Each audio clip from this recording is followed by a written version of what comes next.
മക്കളെ, ഞാൻ ഇന്ന് പറയാൻ പോകുന്ന കഥയുടെ പേരാണ് നായയും കുറുക്കനും. മുത്തശ്ശി വേഗം കഥ തുടങ്ങ്.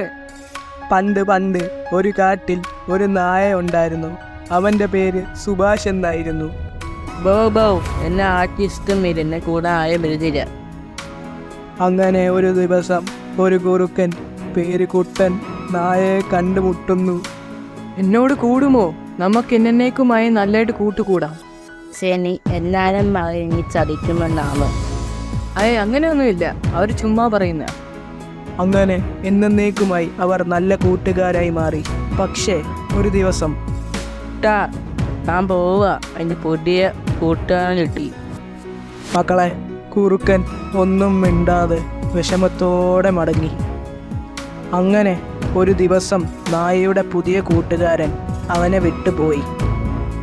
ഞാൻ പിന്നെ ഒറ്റയ്ക്കായി. അങ്ങനെ സുഭാഷ് കുറച്ചു നാൾക്ക് ശേഷം മലയുടെ മുകളിൽ നിന്ന് കാൽ തെറ്റി വീണു. അപ്പോഴാണ് അതിലെ പോകുന്ന കുട്ടനെ സുഭാഷ് കാണുന്നത്. കുട്ടേട്ടാ! അപ്പോൾ മക്കളെ, കുട്ടൻ അവിടെ ചെന്നൊരു ഡയലോഗും വീശിയിട്ട് തിരിച്ചു പോന്നു. അതെന്താണെന്നറിയണ്ടേ നിങ്ങൾക്ക്? നീ പോ.